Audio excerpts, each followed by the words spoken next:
जय खानदेश मंडळी, मी आहे तुमची सोनल अहिराव। आज आपण बनवणार आहोत बटाट्याचे पराठे। त्यासाठी लागणारे साहित्य: उकडलेले बटाटे, किसलेले गाजर, किसलेला बीटरूट, आलं, लसूण, मिरची, कोथिंबीर। आता आपण हे लसूण, मिरची, आलं हे जे आहे त्याला मिक्सरमधून क्रश करून घेणार आहोत। आणि बटाटे जे आहेत ते पण आपण आता काय करणार आहोत, मॅश करून घेणार आहोत। अशा प्रकारे आपण बटाटे जे आहेत ते मॅश करून घेतलेले आहेत। आता आपण वघार करूया। आता आपण बघू शकतो की तेल जे आहे मस्त गरम झालेलं आहे। त्यात आपण जिरं टाकूया, थोडे राई टाकून घेऊया, आलं लसूण हे तुम्ही बघू शकतात की आपले जे जिरं राई जे टाकलेलं आहे ते छान कळकळ कळकळ असं फुटत आहे। त्यात आपण काय टाकणार आहोत, जे आलं लसूण पेस्ट बनवली होती ते आलं लसूण पेस्ट टाकणार आहोत। आलं लसूण मिरची त्याला आपण छान मिक्स करून घेणार आहोत। मिक्स केल्यावर आपण याच्यात गाजर ॲड करणार आहोत। किसलेला गाजर जो होता तो ॲड करणार आहोत। आता आपण याच्यात गरम मसाला टाकणार आहोत। धना पावडर, हळद, चाट मसाला।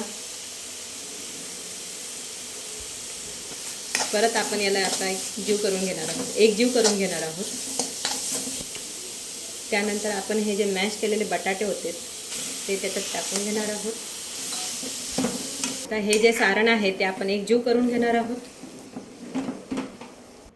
यात आपण जो किसलेला बीटरूट होता तोही टाकणार आहोत।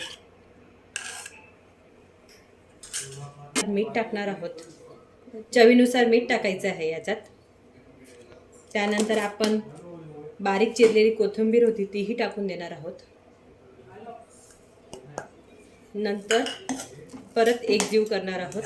एकजीव झाल्यावर सारण थंड करून घेऊया, तोपर्यंत आपण पीठ मळून घेणार आहोत।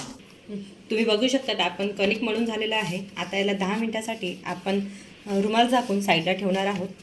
नंतर मग पराठे बनवायला घेऊया। आता याला आपण असं रुमालने झाकून देऊया आणि साईडला ठेवून देऊया।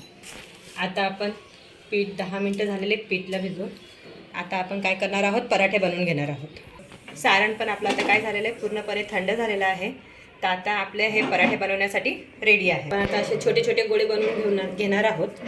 छोटे छोटे गोळे बनवल्यानंतर थोडंसं त्याला लाटून घेऊया, पारी तयार करूया। पारी तयार केल्यानंतर त्यात आपण सारण भरणार आहोत।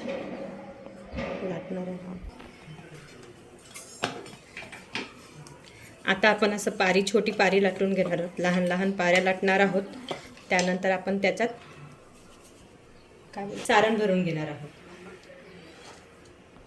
भरल्यानंतर त्याचे असे हे जे पुडे असतात ते दाबून घ्यायचेत आणि असं मोदकसारखं करून त्याला परत असं करायचं आणि लाटून घ्यायचं। तवा ठेवलेला आहे आपण एका साईडला गरम करायला। आता आपण पराठे बनवणार आहोत। पराठे असं थोडंसं हे जे कणिक आहे थोडंसं आपण दाबून घेणार आहोत, प्रेस करून घेणार आहोत। आणि खाली काय ठेवणार आहे, एक प्लास्टिकची थैली जी धुवून मी आधीच ठेवलेली होती, स्वच्छ धुतलेली आहे पाण्याने। त्याच्यावर जर आपण पराठे बनवले तर पराठे जे आहेत ते खाली चिटकत नाहीत आणि चांगले बनतात, सहजरित्याने पराठे बनतात। तुम्ही बघू शकतात की हे जो पराठा आहे तो आपला लाटून तयार झालेला आहे। आता आपण गॅसवर टाकलेला आहे, तोपर्यंत तो शिजतो तोपर्यंत आपण दुसरा पराठा बनवून घेऊया। दुसराही पराठा बनवण्यासाठी सेम प्रोसिजर आहे। थोडंसं त्याची पारी तयार करून घेणार आहोत।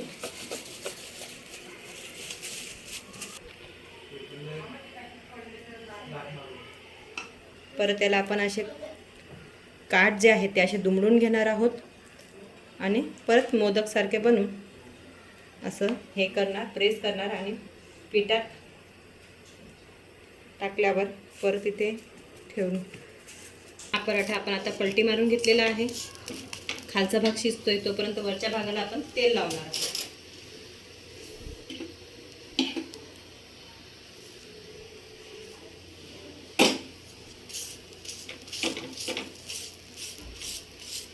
खालचा भाग जो होता तो पण आपण वरती करून घेतलाय, त्यालाही तेल लावून घेतले आहे। आणि मस्त खरपूस असं भाजून घेऊया।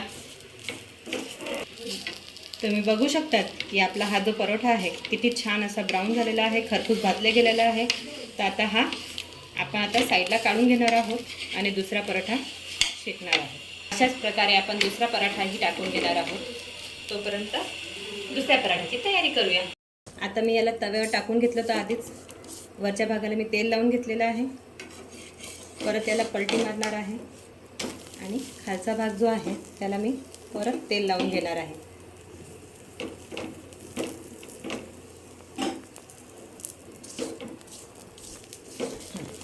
हे बघा, असा खरपूस भाजून घ्यायचा आहे हा पराठा.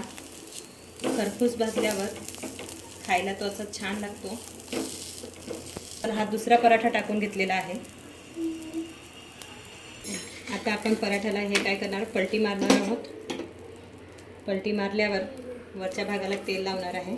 तुम्ही तेल किंवा बटर काहीही लावू शकतात, तूपही लावू शकतो, ज्याला जसं आवडतं त्याप्रमाणे. परत खालचा भाग वरती आणि त्यालाही तेल लावून घेणार आहे. नंतर खरपूस भाजून घेणार आहे. आता पलटी मारणार आहोत. बघा, तुम्ही बघू शकतात की किती छान खरपूस भाजला गेलेला आहे हा पराठा. पराठा बघू शकतात की दोघं साईडने मस्त असं खरपूस भाजून झालेला आहे. तुम्ही बघू शकतात आपला हा गरम गरम बटाट्याचा पराठा तयार झालेला आहे. झटपटीत बनणारा, 10 मिनिटात तयार होणारा असा हा बटाटा पराठा तुम्ही मुलांना लंच ब्रेकमध्येही देऊ शकतात.